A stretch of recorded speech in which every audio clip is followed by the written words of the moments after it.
Hello दोस्तों, क्या हाल है। तारीख आज 9 अगस्त 2025, दिन शनिवार, हिंदी तिथि श्रावण पूर्णिमा। और आइए बात करते हैं आज के मुख्य समाचार में देश भर की तमाम बड़ी खबरों पर नजर डालते हैं। देखिए दोस्तों, एक तो आज के दिन 9 अगस्त को विश्व आदिवासी दिवस के रूप में मनाया जाता है और वहीं आज भाई बहन के प्रेम के प्रतीक का त्योहार रक्षाबंधन का पर्व भी है। आप सभी देशवासियों को, भाइयों बहनों को ढेर सारी हार्दिक शुभ मंगल कामनाएं आपके अपने डीएलएस भाई की तरफ से। सभी डीएलएस न्यूज फैमिली मेंबर्स को और सभी देशवासियों को आप सभी भाई बहनों का प्यार हमेशा इसी तरह से बरकरार रहे। दोस्तों, इस बार रक्षाबंधन पर 297 सालों बाद कुछ खास संयोग बन रहे हैं। एक तो इस बार राखी का त्योहार भद्रा से मुक्त रहेगा, यानी इस बार भद्रा नहीं लगेगा और देश भर में सबसे पहले मध्य प्रदेश उज्जैन महाकाल को अर्पित की जाएगी राखी। 297 सालों बाद रक्षाबंधन पर यह दुर्लभ संयोग बन रहा। श्रवण नक्षत्र, सौभाग्य योग, पूर्णिमा तिथि और मकर राशि में चंद्रमा है और भद्रा काल से पूरी तरह से मुक्त है। वहीं इस बार राखी सर्वार्थ सिद्धि योग में मन रही है। ये योग सभी कार्यों में सफलता और सिद्धि प्रदान करता है। ऐसे में रक्षाबंधन पर राखी बांधने का शुभ मुहूर्त कब रहेगा? बहनें इस समय अपने भाई की कलाई पर राखी बांधें तो अति शुभ रहेगा। तो क्योंकि वैसे तो इस बार राखी पर भद्रा का साया नहीं रहेगा, इसलिए बहनें कभी भी पूरे दिन अपने भाई को राखी बांध सकती हैं। हालांकि आज दिन में एक समय राहु काल का समय रहेगा, तो इसलिए इस समय के दौरान राखी ना बांधें। राहु काल का समय सुबह 9:07 से शुरू होगा, जो कि सुबह 10:47 तक रहेगा। तो इस बीच अपने भाई को राखी ना बांधे बहनें। बाकी पूरे दिन कभी भी राखी बांध सकती हैं, अच्छा समय ही रहेगा। और चौगड़िया के हिसाब से भी शुभ मुहूर्त आप देख सकते हैं। लाभ काल और अमृत काल इस समय रहेंगे। राखी बांधने की सही विधि की बात करें तो इस बात का जरूर ध्यान रखें बहनें कि राखी बांधते दौरान अपने भाई को पूर्व या उत्तर दिशा की तरफ मुंह करके बिठाएं। फिर भाई की पूजा करें, भाई को तिलक लगाएं और उसके बाद हाथ पर राखी बांधें और फिर भाई को मिठाई खिलाएं। और सभी भाई भी अपने बहनों को गिफ्ट उपहार दें। वहीं दोस्तों, रक्षाबंधन पर नई जनेऊ धारण करने की भी परंपरा होती है। पवित्रता और जीवन के 3 दिनों का प्रतीक होती है जनेऊ। और देखिए, रक्षाबंधन के दौरान बाजारों में भी रौनक छाई। मिठाई, राखी की दुकानें आकर्षण का केंद्र बनी हुई है। रक्षाबंधन पर्व को लेकर बाजार में दुकानें सजी हुई है। अच्छा, यूपी की ये तस्वीरें देखिए, रक्षाबंधन पर घर जाने की होड़। यूपी गाजियाबाद में देखिए 6 घंटे तक 10 किलोमीटर लंबा ट्रैफिक जाम लग गया। ये तस्वीरें आप देख सकते हैं। तो कुछ यूं चल रहा राखी के पर्व का माहौल। चलिए आगे बढ़ते हैं अपन खबरों में। देखिए अगली अच्छी खबर, केंद्र सरकार ने भी राखी के मौके पर उज्ज्वला और एलपीजी गैस सिलेंडर वाले उपभोक्ताओं को बड़ा तोहफा दिया है। मोदी सरकार ने 5 बड़े फैसले लिए। एलपीजी सिलेंडर पर भी मोदी कैबिनेट ने बड़ा ऐलान किया। सब्सिडी पर यह नया फैसला लिया, जिसके मुताबिक उज्ज्वला सिलेंडर वालों को 300 रुपए सब्सिडी आगे भी मिलती रहेगी। और एलपीजी पर होने वाले नुकसान की भरपाई के लिए तेल कंपनियों को भी 30,000 करोड़ रुपए देगी केंद्र सरकार। ये राशि कंपनियों को 12 किस्तों में दी जाएगी। और उज्ज्वला योजना पर सब्सिडी भी 300 रुपए मिलती रहेगी। घरेलू गैस सिलेंडर जो आता है 14 किलो 200 ग्राम वाला, उस पर तो इस उज्ज्वला योजना की सब्सिडी के लिए भी सरकार ने 12,000 करोड़ रुपए अलग से मंजूर किए हैं। केंद्रीय रेल मंत्री अश्विनी वैष्णव ने भी बताया कि असम और त्रिपुरा में भी 4 नए प्रोजेक्ट्स को मंजूरी मिली। और भी केंद्र सरकार की कैबिनेट बैठक में कुल 5 बड़े फैसले लिए गए। उज्ज्वला योजना से लेकर एलपीजी सब्सिडी समेत मोदी कैबिनेट के 5 बड़े फैसले कौन कौन से रहे आप स्क्रीन पर देख सकते हैं। एक तो 12,000 करोड़ रुपए का बजट एलपीजी सब्सिडी के लिए, 30,000 करोड़ रुपए का बजट ऑयल कंपनियों के लिए, तेल कंपनियों के लिए। वहीं तकनीकी शिक्षा में सुधार के लिए MERITE योजना को भी 4200 करोड़ का बजट जारी किया केंद्र सरकार ने। असम और त्रिपुरा के लिए विशेष विकास पैकेज के तहत 4250 करोड़ रुपए की लागत के 4 नए प्रोजेक्ट शुरू होंगे। और तमिलनाडु में मरकानम पंडुचेरी पर 2157 करोड़ रुपए की लागत का 46 किलोमीटर लंबा नया 4 लेन हाईवे भी बनाया जाएगा। तो ये केंद्र सरकार की कैबिनेट बैठक में 5 बड़े फैसले लिए गए रक्षाबंधन के मौके पर। हालांकि इससे पहले जो मोदी कैबिनेट की बैठक हुई थी उसमें भी 6 बड़े फैसले लिए गए थे। कौन कौन से आप देख सकते हैं। और वहीं खबर देखिए, देश के परिवहन मंत्री नितिन गडकरी ने भी दावा किया, कहा कि E20 यानी इथेनॉल और पेट्रोल मिश्रण के ईंधन से किसी गाड़ी में कोई समस्या नहीं होगी। वो बोले कि किसी को दिक्कत हो रही हो तो ऐसा एक भी उदाहरण पेश करें। जल्द ही सरकार का प्लान है मिथेनॉल मिक्स ईंधन से देश भर में वाहन चलाए जाएंगे, है ना। और वहीं देखिए दोस्तों, संसद के मानसून सत्र के 15वें दिन केंद्र सरकार ने इनकम टैक्स बिल 2025 पेश किया, लेकिन उसे फिर वापस ले लिया। अब दोनों सदन 11 अगस्त तक के लिए स्थगित किए गए, क्योंकि आज रक्षाबंधन के मौके पर भी छुट्टी रहेगी। कल संडे हो गया वापस, तो अब 11 अगस्त को वापस संसद का मानसून सत्र ओपन होगा। और केंद्र सरकार ने लोकसभा में पहले तो आयकर विधेयक यानी न्यू इनकम टैक्स बिल पेश कर लिया था, लेकिन प्रवर समिति की रिपोर्ट के बाद फैसला लिया और इस बिल को वापस विड्रॉ कर लिया है, यानी वापस ले लिया। अब 11 अगस्त को वापस संशोधित बिल पेश किया जाएगा, है ना। चलिए अगली खबर आ रही है, फॉरेक्स रिजर्व पर RBI यानी भारतीय रिजर्व बैंक ने आंकड़े जारी किए। देश का विदेशी मुद्रा भंडार 9.32 अरब डॉलर घटकर 688.87 अरब डॉलर पर पहुंच चुका है। रिजर्व बैंक की तरफ से ये आंकड़े जारी किए गए। और वहीं देखिए दोस्तों, चुनावों में धांधली के आरोप लगाते हुए राहुल गांधी एक बार फिर से बोले कि मोदी वोट चुराकर प्रधानमंत्री बने हैं। 25 सीट 35,000 या कम अंतर से जीते हैं। इसी यानी इलेक्शन कमीशन इलेक्ट्रॉनिक डेटा दे तो हम साबित करेंगे। राहुल गांधी ने सरासर ये सीधा सीधा आरोप लगाते हुए कहा कि वोट की चोरी से प्रधानमंत्री बने हैं नरेंद्र मोदी। अगर चुनाव आयोग हमें इलेक्ट्रॉनिक डेटा दे तो हम ये साबित करके दिखाएंगे। वहीं राहुल गांधी ने यह भी कहा कि 22,779 वोट से पूरा हरियाणा हारे। बोले कि 8 सीटों का अंतर रहा, एक विधानसभा में 1 लाख वोट बढ़े, 15% तक की बढ़ोतरी हुई। और इधर राहुल गांधी के इन दावों को लेकर चुनाव आयोग ने भी वेबसाइट बंद किए जाने के राहुल गांधी के दावे को खारिज किया और कहा कि मतदाता सूची चुनाव आयोग की वेबसाइट पर अभी भी अवेलेबल है, क्योंकि राहुल गांधी ने कहा था कि उन डेटा को हटा दिया गया। तो इधर इलेक्शन कमीशन ने यह भी कहा कि राहुल गांधी के दावे सही है अगर तो वो शपथ पत्र पर लिख कर दें और साइन करें, वरना देश से माफी मांगे, ऐसे उल्टे सीधे आरोप लगाने के चलते। तो राहुल गांधी ने भी जवाब दिया कि संसद में हमने संविधान की शपथ ली है।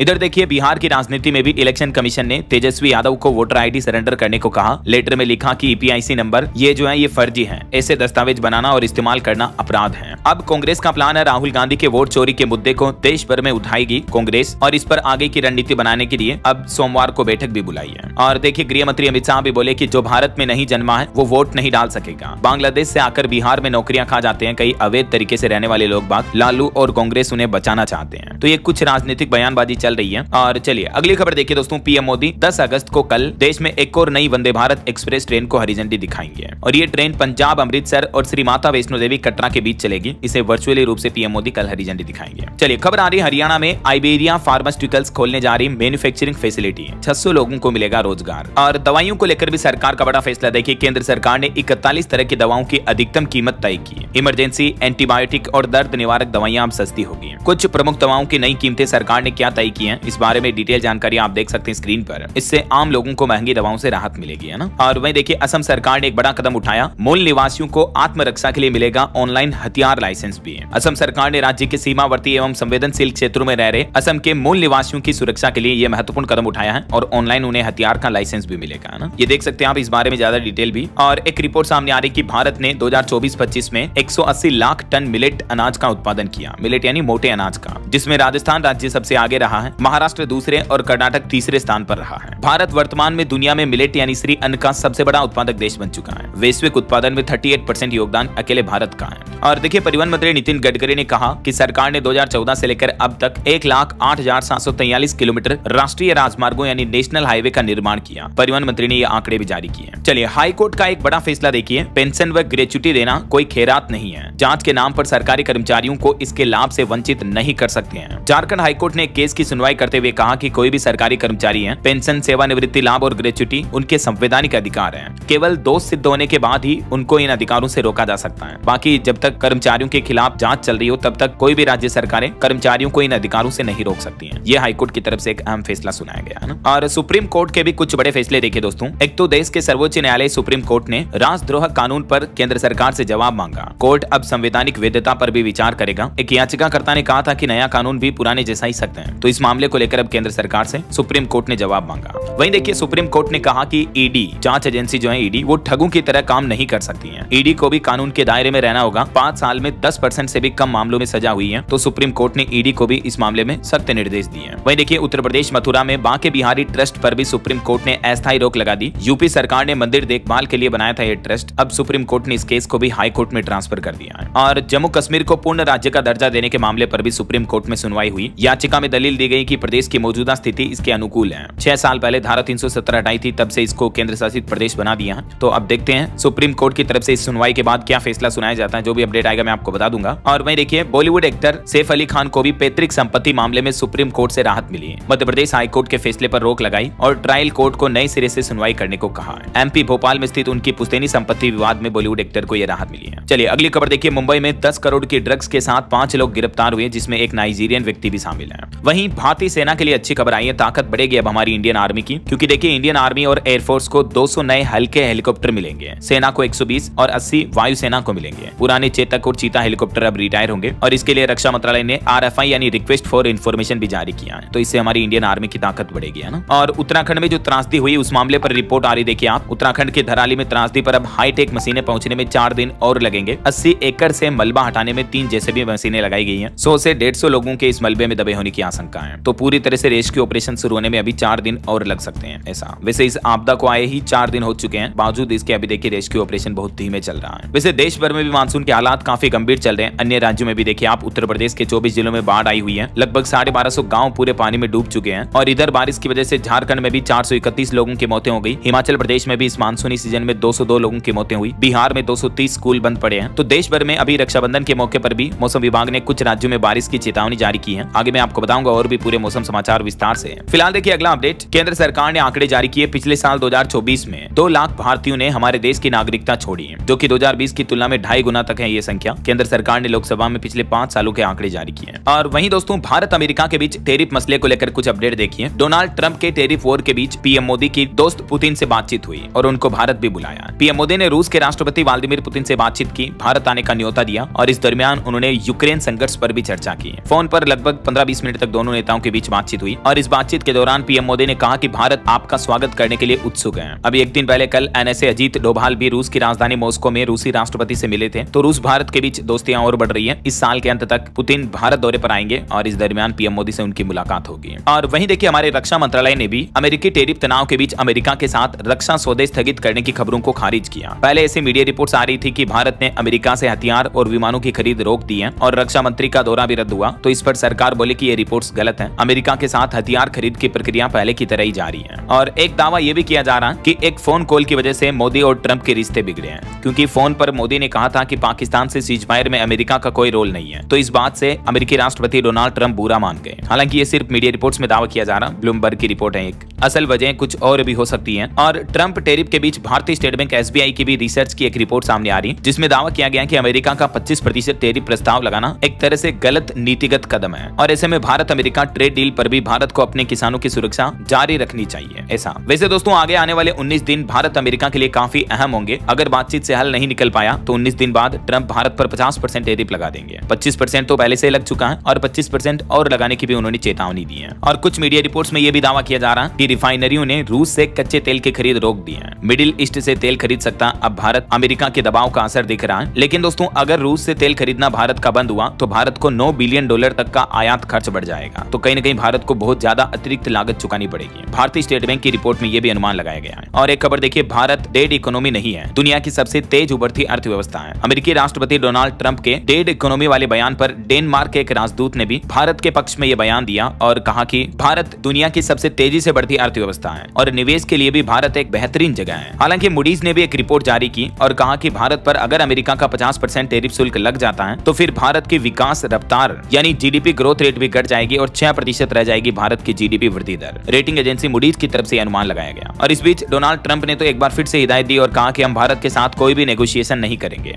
टैरिफ डील को लेकर ट्रंप ने किसी भी नेगोशिएशन को लेकर इनकार कर दिया। उन्होंने कहा कि टैरिफ का मुद्दा ही नहीं सुलझाया जा सकता जब तक कि ट्रेड डील पर बात नहीं हो जाती। और डोनाल्ड ट्रंप ये भी बोले कि टैरिफ से रोज करोड़ों डॉलर आ रहे हैं अमेरिका को। शेयर मार्केट में रिकॉर्ड बन रहा है। वामपंथी कोर्ट ने इसे रोका तो महामंदी आएगी। हालांकि भारत पर भले ही अमेरिकी राष्ट्रपति ट्रंप ज्यादा टैरिफ लगा रहे हो, लेकिन पाकिस्तान बांग्लादेश पर ट्रंप मेहरबान हुए हैं। इन देशों पर टैरिफ 20% से ज्यादा नहीं लगाया, जबकि भारत और ब्राजील पर 50% टैरिफ लगा दिया। और डोनाल्ड ट्रंप के इन फैसलों की वजह से चीन की जीडीपी भी 1% गिरने का खतरा बना हुआ है। फाइनेंशियल टाइम्स की रिपोर्ट के मुताबिक अगर चाइना पर भी ट्रंप का टैरिफ बढ़ जाता है तो चीन की जीडीपी भी लगभग 1% तक घट सकती है और भी दुनिया भर के कई देशों को काफी नुकसान उठाना पड़ेगा। और वहीं खबर आ रही कि इन टैरिफ मसलों के बीच अब ब्राजीली राष्ट्रपति ने भी पीएम मोदी से बातचीत की। पहले तो उन्होंने कहा था कि ट्रंप से नहीं मोदी से बात करूंगा, 2 दिन पहले बयान दिया था। अब उन्होंने पीएम मोदी से बातचीत की और भारत को सपोर्ट किया। वहीं दूसरी तरफ इजरायली प्रधानमंत्री नेतन्याहू ने भी अमेरिकी टैरिफ के खिलाफ भारत का समर्थन किया और भारत को एक खास देश और मोदी को अपना अच्छा दोस्त बताया। तो इजराइल समेत अभी दुनिया के कई देश भारत के समर्थन में अपनी आवाज उठा रहे हैं, जो कि अच्छी बात है। और ट्रंप ने तो अमेरिका वासियों से ये भी कहा कि अगर मैंने टैरिफ हटा दिया तो अमेरिका में 1929 जैसी महामंदी आ जाएगी। ट्रंप ने ये भी चेतावनी दी है। तो इन सब कंट्रोवर्सी के माहौल के बीच भी हमारे देश के वाणिज्य मंत्री पीयूष गोयल का तो कहना है कि अमेरिका समेत कई देशों के साथ भारत के व्यापार समझौतों पर बातचीत चल रही है। उन्होंने कहा कि कई और देश भी व्यापार मोर्चे पर भारत के साथ जुड़ने को इच्छुक हैं। तो ये कुछ दोस्तों भारत के डिप्लोमेटिक मसले चल रहे हैं। फिलहाल आगे बढ़ते हैं अपन खबरों में। देखिए आप टेक न्यूज से खबर आ रही है, एआई चैट जीपीटी अब और भी ज्यादा पावरफुल हो चुका है। GPT-5 मॉडल लॉन्च हो गया और ये ओपन एआई का अब तक का सबसे पावरफुल एआई मॉडल है GPT-5। इसकी लॉन्चिंग पर ओपन एआई के सीईओ ऑल्टमैन बोले कि हमने ये क्या बना दिया। परमाणु बम बनाने वाले मैनहट्टन प्रोजेक्ट से उन्होंने इसकी तुलना की। अगले महीने वो भारत भी आएंगे और उन्होंने कहा कि चैट जीपीटी का ये 5 मॉडल GPT-4 से काफी ज्यादा पावरफुल होगा। GPT-4 इसके सामने काफी कमजोर है। मैथमेटिकल कैलकुलेशन से लेकर कई एडवांस कॉम्प्लेक्स चीजें ये सोल्व कर सकता है। और एक चौंकाने वाली रिपोर्ट सामने आ रही है दोस्तों कि बच्चों को इस तरह के नोट लिखना सिखा रहा चैट जीपीटी। 13 साल के एक बच्चे के लिए शराब पार्टी का प्लान बनाया। दुनिया की 10% आबादी अभी चैट जीपीटी जैसे एआई टूल्स का इस्तेमाल कर रही है। चलिए आगे बढ़ते हैं अपन खबरों में। देखिए आप, महंगाई पर आरबीआई की एक रिपोर्ट सामने आ रही है कि हमारे देश के परिवारों के लिए महंगाई और घटने की उम्मीद है। कम ब्याज दर से उपभोक्ता भरोसे में सुधार दिख सकता है। भारतीय रिजर्व बैंक की तरफ से ये रिपोर्ट जारी की गई।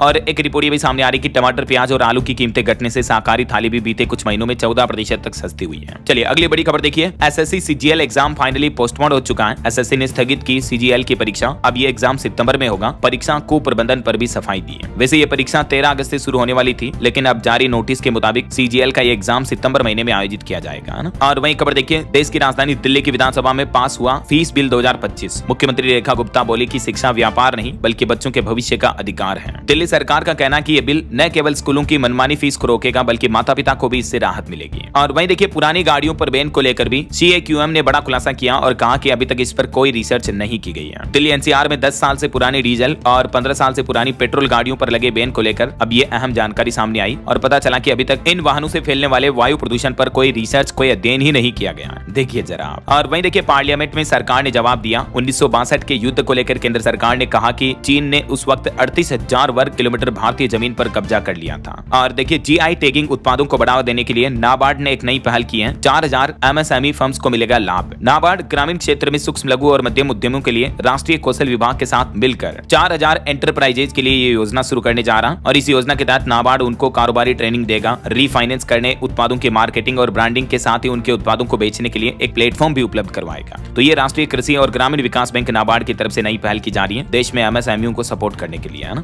और आपकी हेल्थ को लेकर भी एक चौंकाने वाली रिसर्च सामने आ रही है कि भारत में 35% से भी ज्यादा लोग लीवर की इस बीमारी का शिकार हो रहे हैं। डॉक्टरों ने इन 3 आदतों को माना सबसे खतरनाक। दरअसल एक वैज्ञानिकों के अध्ययन के मुताबिक भारत के लगभग 38 से 40% आबादी फैटी लीवर से प्रभावित है। और फैटी लीवर एक तरह की लीवर की ही बीमारी कह सकते हैं इसे आप। और स्वास्थ्य विशेषज्ञ कहते हैं कि भारत में फैटी लीवर बढ़ने का सबसे बड़ा कारण है बदलती जीवन शैली, अनियमित खानपान और बढ़ता मोटापा। तो जंक फूड का सेवन ना करें, योगा, वर्कआउट, एक्सरसाइज करें, इन बातों का ध्यान रखें, है ना। चलिए अगली खबर देखिए दोस्तों। कथावाचक अनिरुद्धाचार्य बोले कि वेश्या को वेश्या ही कहेंगे। पूज्य प्रेमानंद जी ने भी यही कहा था। बुराई उनकी भी हुई। कुछ लोगों का एजेंडा है संतों की बुराई करना। हाल ही में उन्होंने जो लड़कियों को लेकर कुछ बयान दिए थे उस पर अब उन्होंने ये सफाई भी दी है। वहीं खबर आ रही है, पंजाब अमृतसर में खालिस्तानी नारे लिखने वाले आरोपी गिरफ्तार हुए। विदेश में बैठे सेरा के संपर्क में थे वो। वैसे आतंकी पन्नू ने पंजाब के मुख्यमंत्री भगवंत मान को भी चेतावनी दी और कहा कि 31 अगस्त तक लैंड पुलिंग बिल वापस ले ले पंजाब सरकार, वरना फिर भगवंत मान और जमीन खरीदने वाले दोनों निशाने पर होंगे। और पंजाब से एक रिपोर्ट सामने आ रही कि आम आदमी पार्टी सरकार में रील्स और शॉर्ट वीडियो का काफी क्रेज देखने को मिल रहा है। मंत्रियों से लेकर मुख्यमंत्री तक बना रहे हैं रील्स। 2027 चुनाव से पहले इस सक्रियता के पीछे 8 बड़ी वजह बताई जा रही है। और देखिए, हरियाणा में एक मंदिर में अनोखी पहल। पहला मंदिर ऐसा बनने जा रहा है जहां 24 घंटे शिवलिंग पर बहेगी गंगा धारा। हरियाणा कुरुक्षेत्र संगमेश्वर में 4000 लीटर के टैंक की मोबाइल ऐप के जरिए निगरानी होगी। हरिद्वार से आएगा गंगा जल और इस शिवलिंग पर परमानेंट अब जल बहता रहेगा। ये देख सकते हैं आप, इस तरह से जल चढ़ाने का सिस्टम सेटअप किया गया है। और वहीं खबर देखिए, मध्य प्रदेश में ज्योतिरादित्य सिंधिया ने थामा दिग्विजय का हाथ, मंच पर लेकर आए। भोपाल में एक कार्यक्रम में मिले दोनों नेता, सभागार में तालियां गूंज उठी। और खबर आ रही कि आखिरकार राजस्थान के कन्हैयालाल हत्याकांड पर बनी फिल्म देश भर के 4,500 सिनेमाघरों में रिलीज हुई। ये उदयपुर के थे कन्हैयालाल। गर्दन काटने का सीन देखकर रोने लगे इनके बेटे। उदयपुर में पिता की फोटो लेकर मूवी देखने गए थे इनके दोनों बेटे, यानी दोनों भाई। ये देख सकते हैं भावुक करने वाली तस्वीरें भी। चलिए अगली खबर देखिए दोस्तों। इस बार के स्वतंत्रता दिवस के मौके पर 15 अगस्त से पहले जैसलमेर राजस्थान बॉर्डर पर जासूसी बढ़ाई गई। रेगिस्तान में मिला चाइनीज हाईटेक ड्रोन। अब BSF हाई अलर्ट पर है। बहरहाल अभी तो कुछ और महत्वपूर्ण और काम की खबरें देखेंगे दोस्तों अपन, लेकिन फिलहाल वक्त तो चला है आज के ताजा मौसम समाचार जानने का। और हाँ, एक छोटी सी रिक्वेस्ट आपसे ये है कि अगर आप DLS न्यूज चैनल से अभी तक भी जुड़े नहीं हो तो जुड़ जाइए। चैनल को सब्सक्राइब करके बेल आइकन जरूर दबा दीजिएगा और इस वीडियो पर एक लाइक और शेयर भी कर देना, ताकि आपको रोजाना की ताजा खबरें, महत्वपूर्ण मुख्य समाचार, काम के न्यूज अपडेट सबसे पहले आपके मोबाइल पर मिलते रहेंगे। ओके, और चलिए बिना टाइम वेस्ट किए सीधा आगे बढ़ते हैं मौसम अपडेट में। तो देखिए, एक तो उत्तराखंड में मौसम के हालातों पर वैज्ञानिकों की एक रिसर्च सामने आ रही है कि हर साल राज्य में औसतन 2000 आपदाएं आ रही हैं। बीते 9 सालों में काफी जख्म दिए उत्तराखंड को। और उत्तराखंड थराली में जो हाल ही में बादल फटने की घटना हुई, जल प्रलय हुआ, उसकी सैटेलाइट तस्वीरें भी सामने आ रही हैं। 1 किलोमीटर में पसरा मलबा, 200 बिल्डिंग ध्वस्त हो गई। वहीं देश भर में भी मौसम के हालात काफी गंभीर चल रहे हैं। यूपी, बिहार समेत कई राज्यों में बाढ़ की स्थितियां चल रही हैं। कुछ अलग अलग राज्यों के मानसून के अपडेट देखते हैं। देखिए आप, राजस्थान में अगले सप्ताह भी कमजोर रहेगा मानसून। 15 अगस्त के बाद तेज बारिश होने की संभावना है। पारा 38 डिग्री तक पहुंचा। और पंजाब में भी गग्गर नदी उफान पर चल रही है। ब्यास नदी का जलस्तर भी बढ़ रहा है। डेमो में यानी बांधों में 70% से ज्यादा जलस्तर आ चुका है। अब बाढ़ का खतरा पंजाब में भी बढ़ने लगा। पठानकोट, रूपनगर में हल्की बरसात भी हुई। इधर देखिए, हिमाचल में चंडीगढ़ मनाली 4 लेन पर एक बार फिर से पहाड़ खिसका। लैंडस्लाइड की घटना हुई। हानोगी टनल में पानी में तैरने लगी गाड़ियां भी, इतनी बाढ़ आ रही है। और शिमला में तेज बारिश हुई। नारकंडा, सिलारू में भी बाढ़ आई हुई है। वहीं मध्य प्रदेश में भी 7 दिन से थमा बारिश का दौर। अब तक 28 इंच बारिश दर्ज हुई। ग्वालियर में सबसे ज्यादा बारिश देखी गई। इंदौर, उज्जैन उज्जैन की तस्वीरें ठीक नहीं है।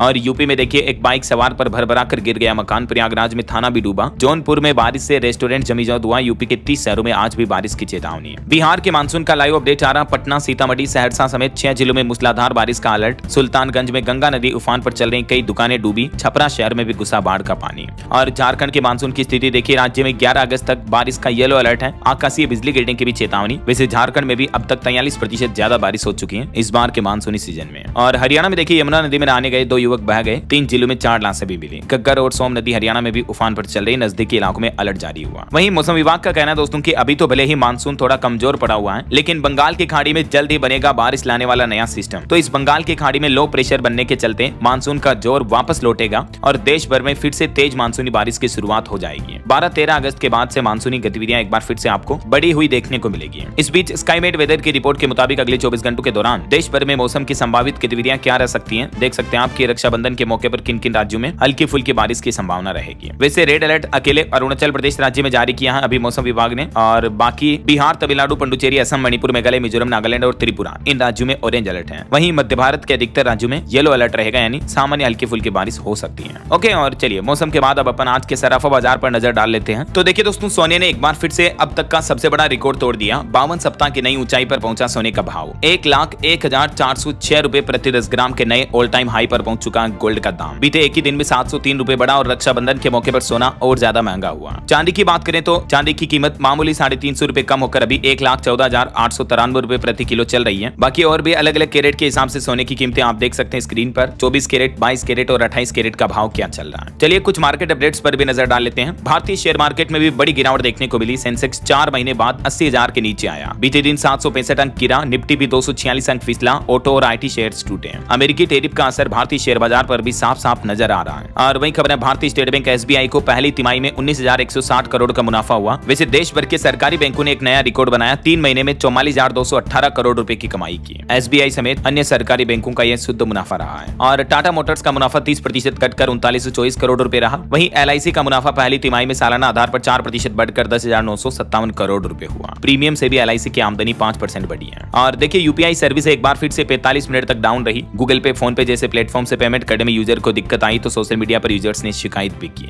ओके, और चलिए मार्केट के बाद आगे बढ़ते हैं अपन खबरों में। कुछ इंटरनेशनल न्यूज अपडेट देखिए दोस्तों। चीन में भी भारी बारिश और भूस्खलन ने तबाही मचाई। अब तक 17 लोगों की मौत हुई, 33 लोग अभी भी लापता हैं। वहीं इजराइल हमास जंग पर खबर आ रही कि हमास इजरायली बंधकों को रिहा करने के लिए तैयार है। नेतन्याहू ने गाजा पर कब्जा करने के प्लान पर कहा कि यह पिकनिक नहीं है, भारी कीमत चुकानी होगी। इधर अब अमेरिकी राष्ट्रपति डोनाल्ड ट्रंप आर्मेनिया और अजरबैजान के बीच भी 37 साल पुरानी जंग को खत्म करवाएंगे। दोनों देशों के नेताओं से उनकी मुलाकात होनी है आज। अब तक उन्होंने 6 देशों की जंग रुकवाने का दावा किया। वहीं देखिए अमेरिका ने वेनेजुएलाई राष्ट्रपति पर भी $50 करोड़ का इनाम रखा। $70 करोड़ की संपत्ति भी जब्त की। US में इन पर ड्रग सप्लाई करने का आरोप लगाया। और इधर देखिए जर्मनी ने भी इजराइल को बड़ा झटका दिया। हमास से युद्ध के बीच हथियारों के निर्यात पर रोक लगाई। वहीं खबर आ रही कि PM नरेंद्र मोदी को भी चाइना में SCO समिट के लिए न्योता मिला। चीन बोला कि अब बनेगा दोस्ती और एकता का मंच। और देखिए राज्यसभा में सरकार ने जवाब दिया। नाथुला समेत तीनों मार्गों से चीन से व्यापार करने पर बातचीत कर रहा भारत। सरकार ने इस बात की भी जानकारी दी। तो कहीं न कहीं भारत चीन के रिश्ते सुधारने में दोनों देश सहमति से कार्रवाई कर रहे हैं ना। और पॉलिटिक्स से एक और बड़ी खबर देखिए, हरियाणा बीजेपी ने भी कांग्रेस के दावों का मजाक उड़ाया। बोले कि 22,000 वोट मिलते तो हम 22 सीटें और जीतते हैं। राहुल गांधी ने कहा था कि 22,779 वोटों से राज्य हारे हैं। वहीं US टैरिफ पर भी एक रिपोर्ट सामने आ रही कि अमेरिकी टैरिफ से सी फूड कारोबार पर भी असर दिख रहा। निर्यातकों को ब्रिटेन और नए बाजारों से अब उम्मीद है। और टैरिफ मामलों के बीच उत्तर प्रदेश के मुख्यमंत्री योगी आदित्यनाथ बोले कि हम जिएंगे स्वदेशी के लिए, मरेंगे देश के लिए। CM योगी ने देशवासियों से कहा विदेशियों को त्यागने की जरूरत है। वहीं दोस्तों रक्षाबंधन के मौके पर देखिए उत्तर प्रदेश में रोडवेज बसों में भी यात्रा फ्री है। इसके चलते महिलाओं की काफी भीड़ उमड़ रही है। धक्का मुक्की और झड़प के बीच सफर हो रहा है। ये कुछ तस्वीरें आप देख सकते हैं। और यूपी सरकार ने आम लोगों के लिए भी एक सूचना जारी की। सड़कों के बजाय पार्किंग स्थल पर ही खड़ा करें वाहन, क्योंकि त्योहारों के मौके पर काफी भीड़ उमड़ती है तो ट्रैफिक जाम हो जाता है। इसलिए ये ट्रैफिक एडवाइजरी भी जारी की। वहीं खबर आ रही हाईकोर्ट जज को आपराधिक मामलों की सुनवाई से रोकने वाला आदेश रद्द हुआ। कोर्ट ने 4 अगस्त के फैसले से 2 पैरा हटाए। और एक रिपोर्ट सामने आ रही है SIR पर देखिए, बंगाल में एक को छोड़कर सभी 293 विधानसभा क्षेत्रों की मतदाता सूची जारी हुई। विवाद के बीच चुनाव आयोग की तरफ से बड़ा कदम उठाया। अंगदान को लेकर कुछ नए नियम जारी किए गए हैं। अंग प्रत्यारोपण में महिलाओं व अंगदान करने वालों को मिलेगी वरीयता।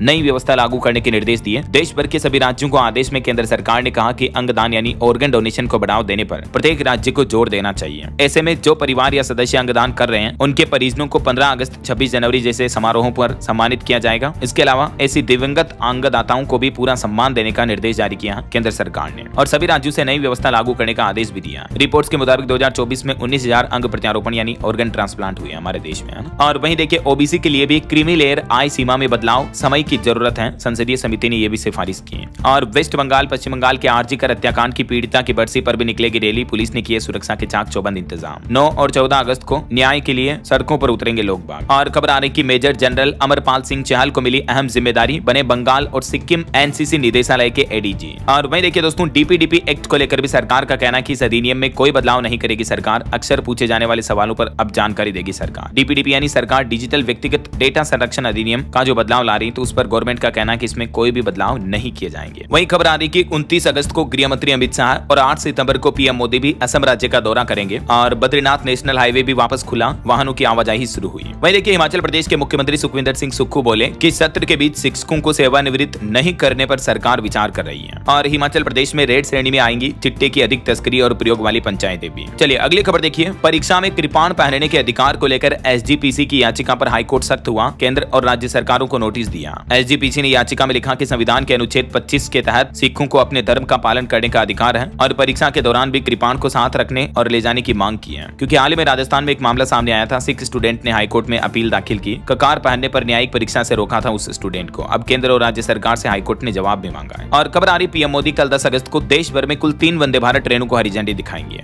महाराष्ट्र को 12वीं वंदे भारत ट्रेन मिलेगी है, क्योंकि एक तो नई वंदे भारत ट्रेन की सौगात महाराष्ट्र को देंगे जो कि अजनी नागपुर से पुणे के बीच चलेगी। इसके अलावा 2 और वंदे भारत ट्रेनों की सेवाओं को भी हरी झंडी दिखाएंगे जिनका रूट ये होगा। वैसे अभी मौजूदा समय में देश भर में 72 वंदे भारत ट्रेनें चल रही है और इन 3 के बाद टोटल 75 हो जाएगी, है ना। और खबर देखिए चुनावी मतदाता वेरिफिकेशन एसआईआर के लिए अभी बंगाल तैयार नहीं है, ममता बनर्जी सरकार ने चुनाव आयोग से मांगा 2 साल का समय। और खबर आ रही है रेल कोच फैक्ट्री के लिए 10 अगस्त को भूमि पूजन होगा मध्य प्रदेश में, रोजगार विकास को मिलेगी रफ्तार, मुख्यमंत्री मोहन यादव ने यह घोषणा की है। इस रूट पर यह नई रेल कोच फैक्ट्री बनाई जाएगी। और देखिए गौतम अडानी ने भी भविष्यवाणी करते हुए कहा कि भारत कब तक बनेगा 25 ट्रिलियन डॉलर की इकोनॉमी। उन्होंने कहा कि 2050 तक भारत के लिए ये लक्ष्य हासिल करने का प्लान है और देश महाशक्ति बन जाएगा। वहीं खबर है दिल्ली में सस्ता बिकेगा अब टमाटर, रेखा गुप्ता सरकार ने एक मास्टर प्लान बनाया। अभी टमाटर की उत्तर भारत में कीमतों में काफी उछाल देखने को मिल रहा, कीमतें 85 रुपए प्रति किलो तक पहुंच गई, राइट। तो अब दिल्ली सरकार और केंद्र सरकार मिलकर दिल्ली में रियायती दामों पर टमाटर बेचना शुरू कर चुके हैं, जिसके तहत उपभोक्ता 47 से 60 रुपए प्रति किलो पर खरीद पाएंगे। वहीं खबर देखिए रक्षाबंधन के मौके पर बहनों को राज्य सरकारों ने तोहफा दिया। उत्तर प्रदेश हरियाणा समेत 6 राज्यों में बसों का किराया माफ रहेगा, माताएं बहनें महिलाएं बिल्कुल फ्री में सफर कर पाएंगी, जिसमें एक तो दिल्ली पंजाब कर्नाटक में पहले से फ्री है, बिहार में भी पटना मुजफ्फरपुर वगैरह में महिलाओं के लिए यात्रा फ्री रहेगी, उत्तराखंड में भी रक्षाबंधन के दिन फ्री सफर कर पाएंगी बहनें, मध्य प्रदेश के भी कई शहरों में बस में फ्री यात्रा का मौका मिलेगा। इसके अलावा राजस्थान यूपी हरियाणा समेत कई राज्यों में सरकारों ने ये घोषणा की है। चलिए अगला अपडेट देखिए, बॉलीवुड एक्टर शाहरुख खान अब जोमेटो के ब्रांड एम्बेसडर होंगे। वहीं खबर आ रही एयर इंडिया कंपनी ने पायलट और स्टाफ को खुशखबरी दी, इनके रिटायरमेंट की उम्र को बढ़ा दिया है। अब 65 साल और 60 साल तक ड्यूटी कर सकेंगे, पहले रिटायरमेंट उम्र 58 साल ही निर्धारित थी, है ना। और देखिए सुप्रीम कोर्ट के सीजीआई गवाही बोले कि सरकारी आवास समय पर खाली कर दूंगा, इनके रिटायरमेंट को लेकर इन्होंने ये बात बताई। वहीं राजधानी दिल्ली में देखिए 2.5 लाख राशन कार्ड धारकों के लिए भी खुशखबरी आई, अब 31 अगस्त तक बढ़ सकेगा बचा हुआ राशन। दरअसल दिल्ली में 1 अगस्त से बंद राशन वितरण शुक्रवार से फिर से शुरू हो गया, केंद्र सरकार ने राहत दी है। और खबर आ रही कि राजस्थान में खाटू श्याम मंदिर से केवल 1.5 किलोमीटर दूर होगी अब ट्रेन सेवा। और देखिए कॉमेडियन कपिल शर्मा को लॉरेंस गैंग ने फिर से धमकाया, कहा कि जो सलमान खान के साथ काम करेगा उसे मार देंगे। मोबाइल फोन लॉन्चिंग पर खबर आ रही, infix GT30 5G plus gaming smartphone launch हुआ। और देखिए ब्रिटेन के गुरुद्वारों में खालिस्तान शब्द रखने की अनुमति होगी, चैरिटी आयोग ने कहा कि ये कोई राजनीतिक प्रचार नहीं है, इसमें नियमों का उल्लंघन नहीं है। वहीं यूजी कॉलेजों के शिक्षक अब नहीं करा सकेंगे PhD, लखनऊ विश्वविद्यालय की एकेडमिक काउंसिलिंग की तरफ से निर्णय लिया गया। और खबर देखिए ब्रिटिश सांसद ने वोटर से संवाद के लिए लॉन्च किया अपना AI वर्जन, लोग 24/7 बातचीत कर पाएंगे। और खबर आ रही कि महासागर में गिराया जाएगा ISS यानी इंटरनेशनल स्पेस स्टेशन। अमेरिकी अंतरिक्ष एजेंसी नासा ने फैसला लिया कि 2030 के बाद इसका संचालन जोखिम भरा और महंगा हो जाएगा, इस वजह से इसको डिस्ट्रॉय कर दिया जाएगा। वहीं वैज्ञानिकों की एक रिसर्च सामने आ रही कि 10 मिनट की झपकी लेने से भी आपको गहरी नींद जैसी ताकत मिलेगी, इससे आपकी वर्किंग पावर एनर्जी कैपेसिटी बढ़ जाती है। हाल ही में हार्वर्ड मेडिकल स्कूल के वैज्ञानिकों ने एक रिसर्च में पाया कि एक छोटी सी नींद की झपकी पावर नैप लेने के बाद इंसान ऊर्जावान महसूस कर सकता है और उसका प्रदर्शन बेहतर हो सकता है। जर्नल ऑफ न्यूरोसाइंस में प्रकाशित स्टडी में 25 लोगों के दिमाग की गतिविधियों पर अध्ययन किया गया। और खबर आ रही कि पाकिस्तानी क्रिकेटर हैदर ब्रिटेन में दुष्कर्म के आरोप में गिरफ्तार हुए, PCB ने निलंबित कर दिया। बीच मैदान में खेलते दौरान ब्रिटेन की पुलिस आई और उनको पकड़ कर ले गई। पाकिस्तानी क्रिकेटर हैदर अली पर यह दुष्कर्म का आरोप लगा, 24 साल की उम्र में उनका करियर तबाह हो सकता है अगर उन्हें उम्र कैद की सजा हुई तो। वहीं खबर आ रही कि साल 2027 तक उत्तर प्रदेश बनेगा बाल श्रम मुक्त प्रदेश, ईंट भट्टे से लेकर औद्योगिक क्षेत्रों में पहुंचेगी स्कूल ऑन व्हील्स। यूपी की योगी सरकार की तरफ से ये नई पहल की गई है। और यूपी में बेसिक शिक्षा विभाग के 1378 शिक्षकों का भी तबादला हुआ, ट्रांसफर किया गया। वहीं बिहार में देखिए जमीन मालिकों के लिए राहत की खबर, सरकार ने दूर कर दी 4 सबसे बड़ी टेंशन और भूमि संबंधित कार्यों को सरल बनाने के लिए अभी राज्य भर में राजस्व महाअभियान भी शुरू किया गया है। इस अभियान के तहत टीमें लोगों के घर घर जाकर उनके जमीन से दस्तावेज प्राप्त करेगी और त्रुटियों यानी गलतियों का निवारण करेगी। वहीं खबर आ रही कि आज रक्षाबंधन के दिन बैंक बंद रहेंगे। वैसे भी रक्षाबंधन की छुट्टी रहती है, लेकिन आज सेकंड सैटरडे है तो ऑल ओवर बैंक में देश भर में बैंकों का हॉलिडे रहेगा ना। और प्रधानमंत्री नरेंद्र मोदी ने खाद्य एवं शांति के लिए वैश्विक MS स्वामीनाथन पुरस्कार भी शुरू किया। भारत में इलेक्ट्रॉनिक्स निर्यात पहली तिमाही में 47% बढ़ा है। हाउसिंग प्राइस इंडेक्स पर रिपोर्ट आ रही कि 13 भारतीय शहरों का आवास मूल्य सूचकांक बढ़कर 132 हुआ। और RBI की एक सर्वेक्षण रिपोर्ट सामने आ रही कि वित्त वर्ष 2026 में भारत का व्यापारिक आयात निर्यात की तुलना में दुगनी तेजी से बढ़ेगा, यानी इंपोर्ट बढ़ेगा देश का। और वैसे भी अमेरिका टैरिफ बढ़ा रहा तो एक्सपोर्ट तो इससे भी कम होगा, है ना। चलिए दोस्तों कुछ और स्टेट न्यूज अपडेट देख लेते हैं फटाफट से। देखिए राजस्थान हाईकोर्ट के 42 जजों को जिलों की गार्जियनशिप मिली है। वहीं राजस्थान, बेंगलुरु, जोधपुर और बाड़मेर, गुवाहाटी की ट्रेनों के संचालन के समय में बदलाव किया गया। राजस्थान अजमेर में अब सोफिया गर्ल्स कॉलेज में लड़के भी पढ़ सकेंगे। नेशनल हेल्थ मिशन की रिपोर्ट आ रही, मध्य प्रदेश भोपाल में डॉग बाइट के केस सबसे कम आए। छत्तीसगढ़ बिलासपुर में 59 करोड़ से बनेगी कोनी मोपका बाईपास रोड। और छत्तीसगढ़ में मानसून पर भी एक अपडेट देखिए, शिक्षक के उफनते नाले को पार करने का वीडियो सामने आ रहा। करिया बंद में ट्यूब के सहारे पार करके पढ़ाने जाते हैं स्कूल में शिक्षक है, देखिए जरा। और छत्तीसगढ़ में अब गोठान नहीं बल्कि बनेगा गोधाम, मुख्यमंत्री विष्णुदेव साय ने फैसला लिया। और वहीं छत्तीसगढ़ में MBBS और BDS के ऑनलाइन रजिस्ट्रेशन अब 10 अगस्त तक हो सकेंगे। आज मतलब कल लास्ट डेट रहेगी, है ना। और देखिए उत्तर प्रदेश लखनऊ में CM योगी ने बच्चों से राखी बंधवाई और बच्चों की जिद पर योगी ने मिठाई भी खाई, सेल्फी ली, बोले कि रक्षाबंधन पर स्वदेशी सामान खरीदे चाहे महंगे ही मिले तो। और देखिए राजस्थान में भरतपुर में एक भावुक करने वाला मामला सामने आया। 17 साल बाद मिली बिछड़ी मां, गले से लिपट कर रोई बेटी। वैसे तो ये यूपी झांसी की थी, राजस्थान में मिली है। वहीं खबर आ रही है हरियाणा का मक्का भेजा जाएगा बिहार। HAU और बिहार की ग्लोबल एग्रो साइंस के बीच MOU साइन हुआ है। और रेलवे से खबर आ रही, झारखंड धनबाद से गुजरने वाली कई ट्रेनें 23 अगस्त से प्रभावित रहेगी। वहीं पंजाब में PRTC और पनबस कॉन्ट्रैक्ट कर्मचारियों की हड़ताल खत्म हुई क्योंकि उनका वेतन जारी कर दिया सरकार ने। और हरियाणा में ट्रांसफर पोस्टिंग पर भी MLA मंत्री नाराज हैं। BJP विधायक दल की मीटिंग में मुद्दा उठा। और देखिए हिमाचल में एक बड़ी सड़क दुर्घटना हो गई, चट्टान गिरने से कार खाई में गिरी, 6 लोगों की मौत हो गई। इसमें फौजी समेत एक ही परिवार के 4 लोग थे। बड़ा दुखद हादसा हुआ है ना। वहीं पंजाब सरकार ने 14 बोर्डों में नई नियुक्तियां भी की। चलिए कुछ एजुकेशनल अपडेट्स देखिए। सरकारी नौकरी पर खबर आ रही, WB HRB ने स्टाफ नर्स के 2582 पदों पर भर्ती निकाली है। 13 तारीख से इसमें आवेदन शुरू होंगे, लास्ट डेट रहेगी 3 सितंबर, ठीक है।